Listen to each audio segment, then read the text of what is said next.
नमस्कार। मैं हूँ लेखक विजय कुमार पाल। शुरू करते हैं मानवता के नाम से और उस अल्लाह को कोसते हुए जो दुनिया को कत्ल गारत में फेंकता है।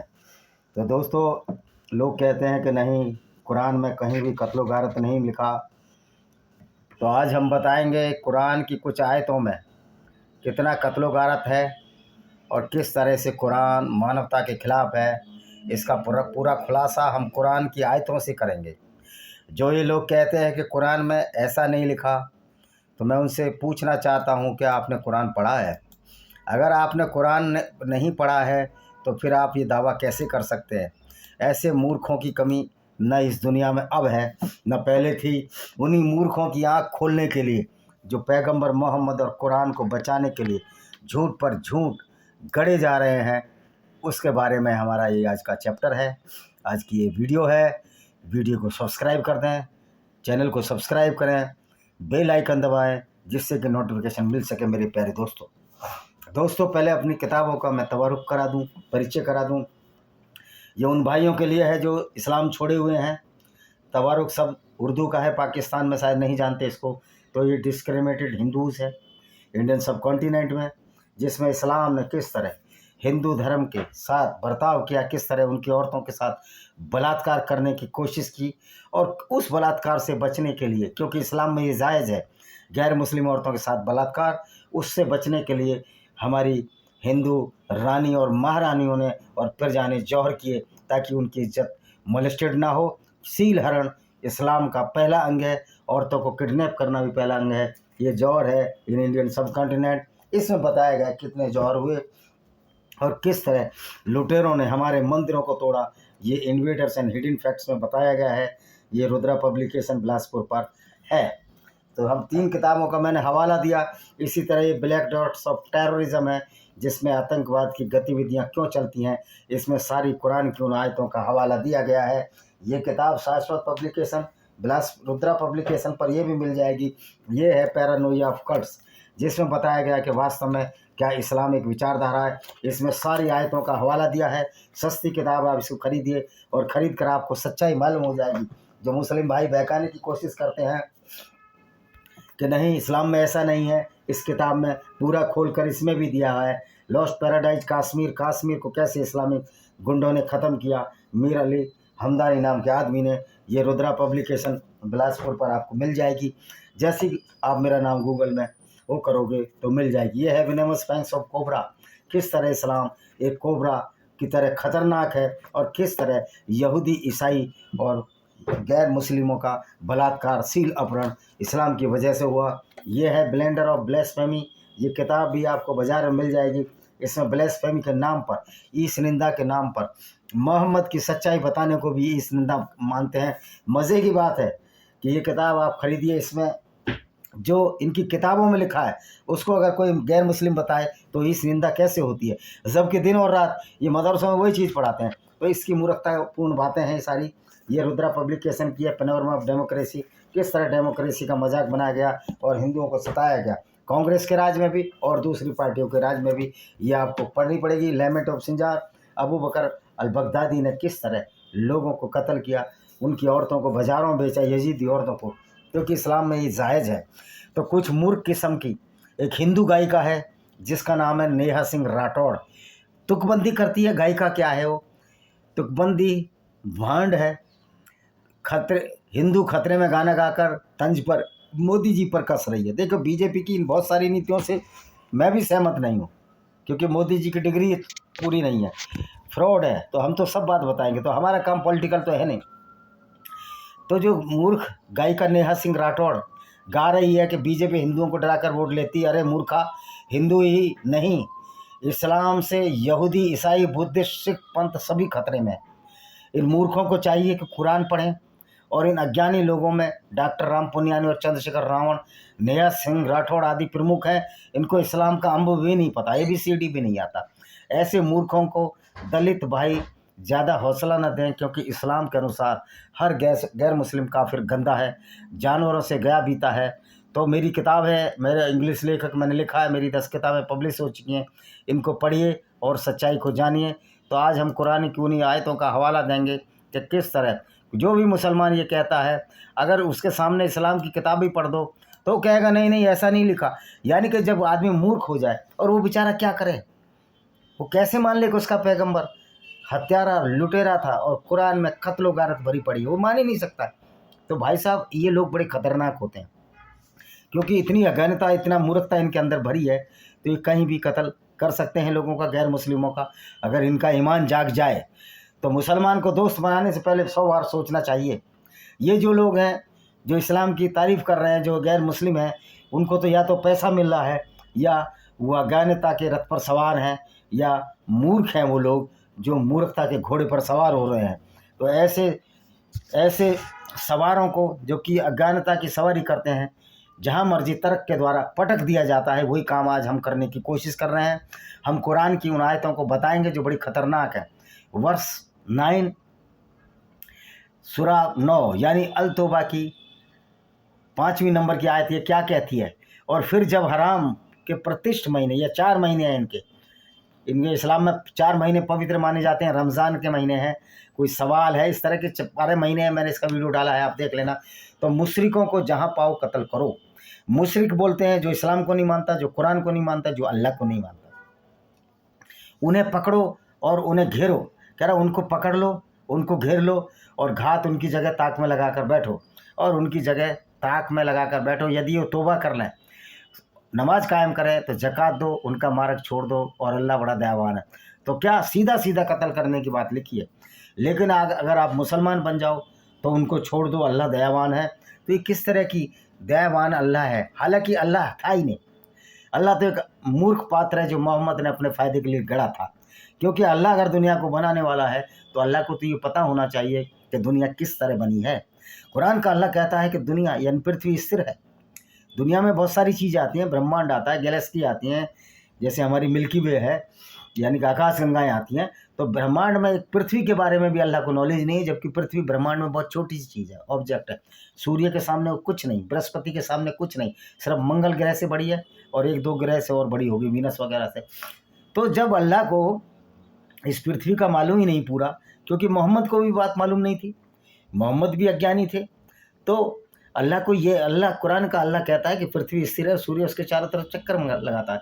अब ऐसा अल्लाह को तो हमको खारिज कर देना चाहिए, यानी कि अल्लाह नाम की कोई चीज़ इस दुनिया में नहीं थी, ये मोहम्मद ने अपने फ़ायदे के लिए गढ़ा था।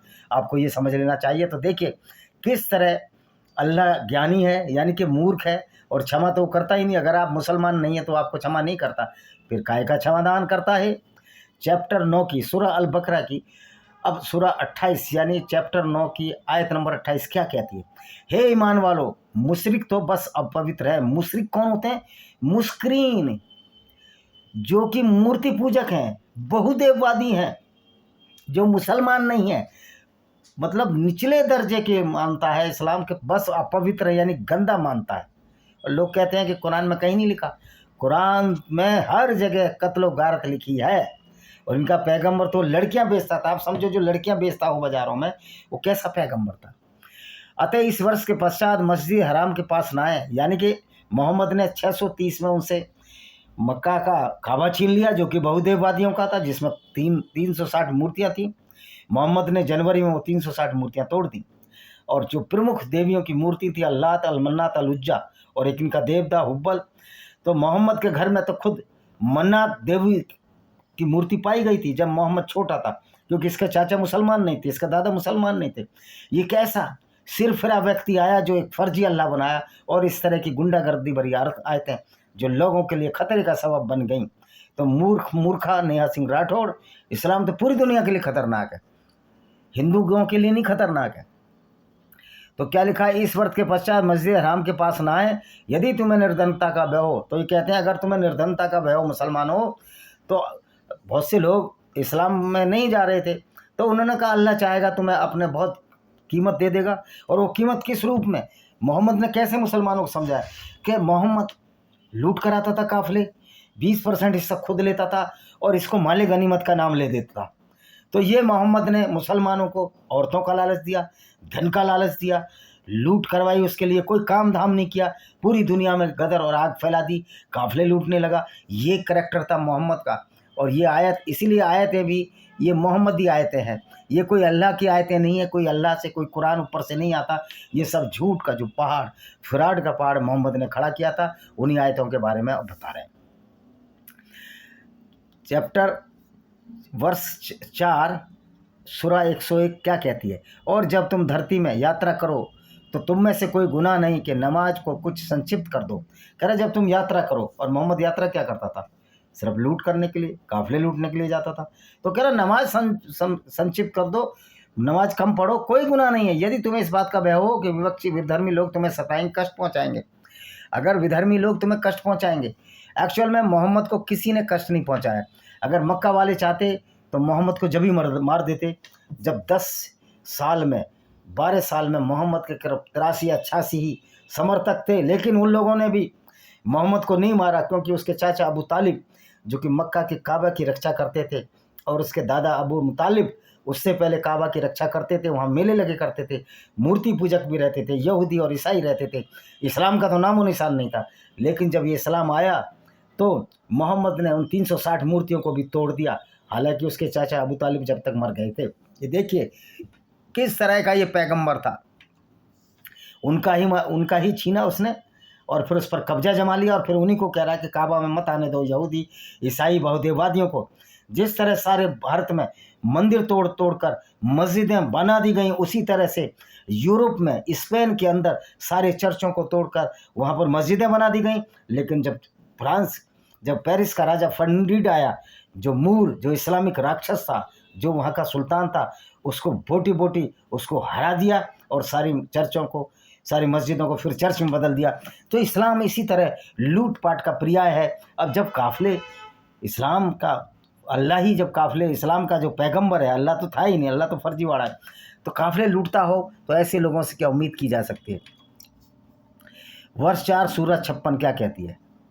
और जिन लोगों ने हमारी आयतों का इनकार किया, यानी कि जो झूठ नहीं माना, इस्लाम का फ्रॉड नहीं माना, इस्लाम की लूटपाट गुंडागर्दी का मुकाबला किया, जल्दी हम आग में झुकेंगे, जब तक उनकी खालें पक जाएंगी हमें दूसरी खालों में बदल देंगे।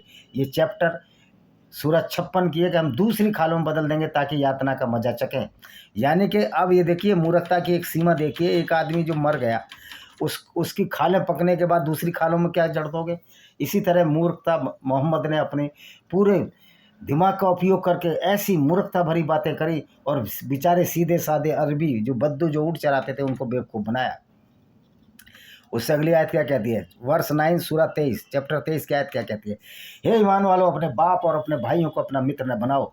यदि ईमान के मुकाबले कुफ्र न प्रयोग हो तो तुम में से कोई उन्हें मित्र बनाएगा, ऐसे ही लोग आत्मघाती होंगे। अब इस्लाम देखो कितनी लड़ाई फैलाता है, कितना झगड़ा घरों में फैला देता है। अगर कोई एक मुस्लिम परिवार में एक गैर मुस्लिम हो जाए तो सारे लोग उसकी जान के दुश्मन हो जाते हैं, भले भाई हो, चाचा हो, या कोई भी हो। स्पार्टैकस एक पाकिस्तानी मुस्लिम जो एथिस्ट और नेपाल और भारत के आसपास कहीं रहते हैं, उनके उंगलियों के नाखून तक खींच लिए, उनकी माँ ने खिंचवा दिए, तो उसने कहा कि मोहम्मद कोई अच्छी चीज़ नहीं है, ये तो मोहम्मद एक सिरफरा और लुटेरा था, और उसने अपने फ़ायदे के लिए कुरान को गढ़ा। लेकिन ये इस्लाम की गुंडागर्दी है। आप इस्लामिक कंट्रियों में जाइए, अगर वहाँ कोई मुसलमान अपने आप को नास्तिक घोषित कर दे तो उसका कत्ल अनिवार्य है। यानी कि ये जो इस्लामिक कंट्री हैं, इनको क्या डर है? इनको भी पता है कि इस्लाम की वास्तविकता क्या है। तो इस्लामिक कंट्री भी सारे यही इस्लामिक गुंडागर्दी के पर्याय है। अब वो उनकी मजबूरी है कि उनके पास स्किल नहीं है, कि इस्लाम में स्किल की तो जरूरत ही नहीं है। यहाँ तो सिर्फ ईमान और ईमान के नाम पर मोहम्मद काफिले लूटता था। यानी कि डकैती को, रॉबरी को, दूसरों की औरतों को लूटने को इस्लाम सही ठहराता है। तो आप समझो, जो मुसलमान कहते हैं ऐसा कहीं नहीं लिखा, उन मूर्खों को कहना चाहता हूँ कि ये मेरा वीडियो जरूर देखा करें। और देखो, अब यह है चैप्टर 5 की सूरा 57 क्या कहती है? हे ईमान वालों, तुम पहले जिनको किताब दी गई, जिसने तुम्हारे धर्म को हसीकेल बना लिया, और उन्हें इनकार करने वालों को अपना मित्र बनाओ, अल्लाह का डर रखो, तुम मानो। अब मोहम्मद क्या था? मोहम्मद बहुत चालाकी से खेल खेला। मोहम्मद ने यह साबित करने की कोशिश की कि इस्लाम पुराना है, और आज भी मुसलमानों के दिमाग में ये कीड़ा घुसा है कि ईसाई और यहूदी और मुस्लिम इस्लाम एक है, जबकि ऐसा नहीं है। मोहम्मद ने यहूदियों की धर्म पुस्तक तोरा और बाइबल के ओल्ड टेस्टामेंट से आयतें चोरी कर करके उनके नाम, उनके पैगंबरों के नाम अपने कुरान में डाल दिया और उनका अरबीकरण कर दिया और कह दिया ये सारे हम एक ही हैं, ये दिखाने के लिए कि इस्लाम बहुत पुराना है। अगर इस्लाम बहुत पुराना था तो फिर पैगंबर मोहम्मद पहला मुसलमान क्यों था? इसकी पत्नी खदीजा बिन खुवैलिद जो पहले ईसाई थी, पहली इस्लाम धर्म करके पहली मुस्लिमा क्यों बन रही? तो यानी जो झूठ और फ्रॉड आज भी मौलाना फैला रहे हैं।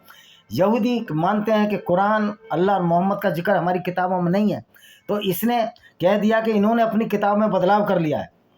भाई जब ये अल्लाह की भेजी हुई किताब है, यहूदियों की धर्म पुस्तक तौरात, बाइबल, ओल्ड टेस्टामेंट भी अल्लाह ने भेजा है और कुरान भी अल्लाह ने भेजी है। जब कुरान में बदलाव नहीं हो सकता तो उन किताबों ने यहूदी और ईसाइयों ने कैसे बदलाव कर लिया? यानी कि वो अल्लाह से ज़्यादा ताकतवर हैं। एक्चुअल में अल्लाह था ही नहीं, ये मोहम्मद का एक फ्रॉड गायम था जिसे हम इस्लाम के नाम से जानते हैं।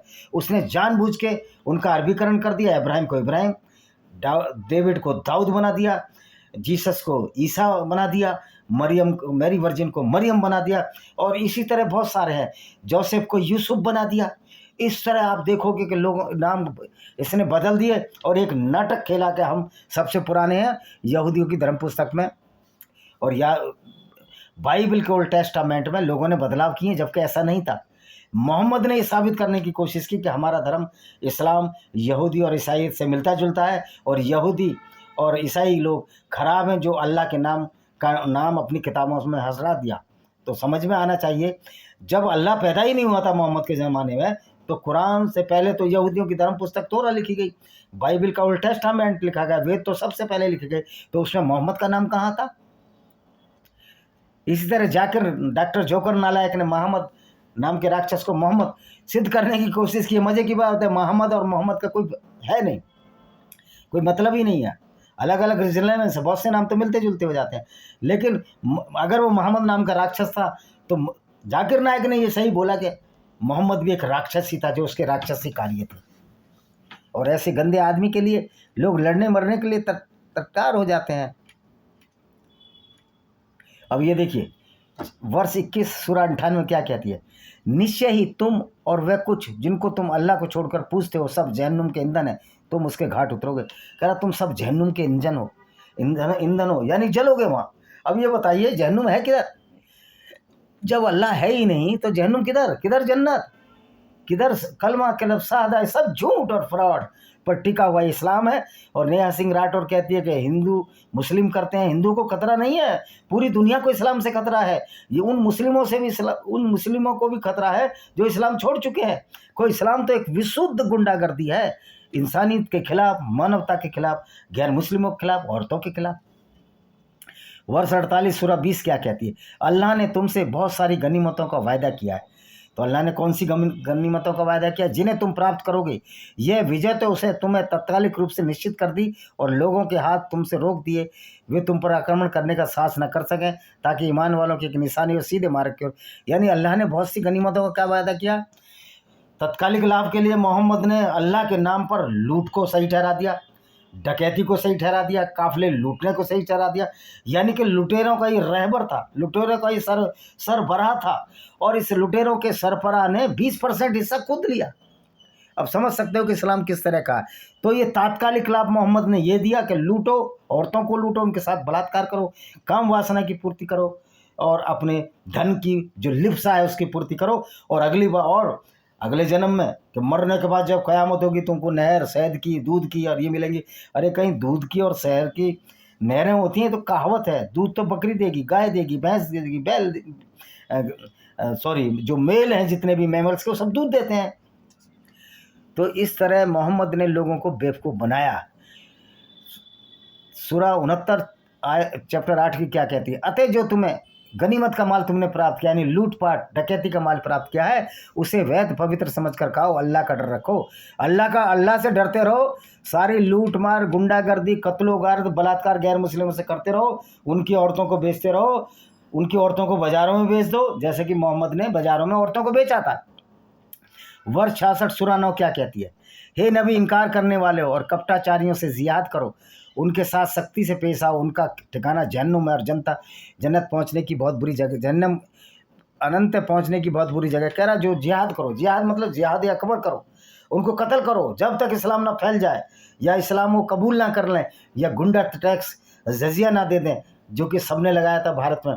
तो इस्लाम तो एक खुली गुंडागर्दी है, क्योंकि इनका पैगंबर सर्टिफाइड लूट करते थे और अल्लाह के नाम पर, एक झूठे अल्लाह के नाम पर उसको सही करने की कोशिश की। और मज़े की बात है, पूरा इस्लामिक वर्ल्ड आज भी इस मूर्खता में जी रहा है, चाहे वो इस्लामिक कंट्री हो, चाहे तालिबान हो, ये कितना भी पढ़ लिख जाए, जब तक कुरान पर विश्वास रखेंगे ये मूर्ख अज्ञानी रहेंगे, अच्छे व्यक्ति की श्रेणी में आ ही नहीं सकते। ये मेरी गारंटी है और उन मौलानाओं को मेरा चैलेंज है, मैं साबित कर दूंगा कि तुम्हारा पैगंबर कोई अच्छा आदमी नहीं था, वो तो एक ऐसा आदमी था जो कि इंसान कहलाने लायक नहीं है। और अगली आयत क्या कहती है सुनिए, चैप्टर 27 की सूरा 41 क्या कहती है। अतः आयत नंबर, सूरा मतलब चैप्टर, वर्ष बने आयत है। हम अवश्य उन लोगों को जिन्होंने इनकार किया नहीं, जो मुसलमान नहीं बने, कठोर यातना का मजा चखाएंगे। हम अवश्य उन्हें उनका बदला देंगे जो निष्कृत कर्म करते। निष्कृत कर्म क्या है कि अच्छे काम करो, यानी कि कितना भी अच्छा काम करो, अगर आप मुसलमान नहीं हो तो नरक में जाएंगे। मोहम्मद ने अपने माता पिता के लिए बात बोल दी कि माता पिता मुसलमान नहीं थे, वो नरक में जाएंगे। तो ऐसा जो बेटा हो जो अपने माँ बाप को जेल में भेजे, ऐसा कुपुत्र, ऐसी कैसी संगति है। मोहम्मद की संगति में जो भी आया वो लुटेरा बन गया अरब में, और आज जो मोहम्मद की विचारधारा पर चलता है वो भी इसी तरह की हरकतें करता है पूरी दुनिया में। आप देख रहे हो, आपको बताने की जरूरत नहीं है।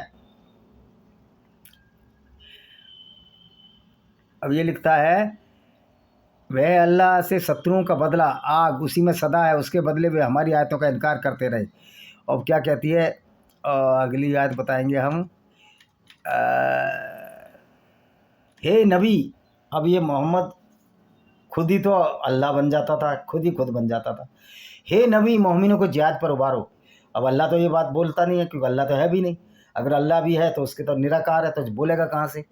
यदि तुम्हारे 20 आदमी जमा होंगे तो 100 पर भारी, 200 पर भारी होंगे, और यदि तुम में से ऐसे होंगे जो इनकार करने वाले 1000 पर भारी होंगे, ताकि ना कह रहा एक मुसलमान 10 के बराबर होगा। लेकिन वहाँ 5000 की फौज ने पूरा बांग्लादेश में इन अल्लाह की फ़ौज के सरेंडर पतलूने गिली कर दी। जिस तरह इजराइल ने गाजा में तबाही मचा दी, 1.5 करोड़ यहूदी मुश्किल से 1.25 करोड़ पूरी दुनिया में है, और अल्लाह की फ़ौज को गिरा गिरा कर मार रहे हैं। ये कहते हैं कि अल्लाह की मर्जी से पत्ता नहीं हिलता, वहाँ तो पूरा गाजा हिला दिया इजराइल ने। अल्लाह है ही नहीं तो कहाँ पत्ता हिलेगा, कहाँ नहीं हिलेगा, ये सब मूर्खतापूर्ण बातें हैं। अब ये देखिए साफ साफ लिखा है, वर्ष 5 आयत नंबर 5 चैप्टर 51 क्या कहता है। हे ईमान वालों, तुम यहूदियों और ईसाइयों को मित्र ना बनाओ, यानी उनसे दोस्ती नहीं रखनी है। तुम्हारे विरुद्ध परस्पर एक दूसरे के मित्र हैं, क्योंकि दोनों मिल जाते हैं। यही बात मुशरिकों के लिए, हिंदुओं के भी लिए। और क्यों नहीं दोस्त बनाओ, क्योंकि जो भी उनमें से अपना मित्र बनाएगा वो हमारे खिलाफ जाएगा। यानी मोहम्मद को एक बहुत बड़ा डर था। मोहम्मद ने झूठ का पहाड़ इस्लाम के नाम पर खड़ा किया, उसी की वजह से ये आयतें हैं। क्योंकि मोहम्मद हमेशा अत्याचार करते रहे, काफिले लूटते रहे, तो मोहम्मद को तो डर तो लगता ही था, दुश्मन तो 100 होंगे। और आज मुसलमान सिर्फ इस्लाम पर चलकर सारे गैर मुस्लिमों को अपना दुश्मन बना रहे हैं, गैर मुस्लिम सेनाओं को, गैर मुस्लिम कंट्रियों को, और अल्लाह इनका बचाने वाला नहीं है, ये तो गारंटी मार लो। अब ये देखिए साफ साफ लिखा हुआ है, वे किताब वाले हैं जो न अल्लाह पर ईमान रखते हैं न अंतिम दिन पर। किताब वाले कौन? ये ईसाई और यहूदियों के लिए आया है, पीपल ऑफ बुक्स, जिनका नाम कुरान में है।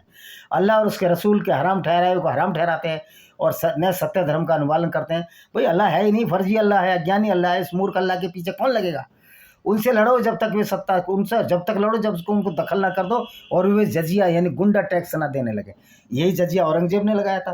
तो औरंगजेब वो ना इस्लामिक गुंडा, जिन्होंने भी जजिया लगाया वो इस्लामिक गुंडे हैं, सर्टिफाइड गुंडे हैं। भारत में जितने भी शासक हुए,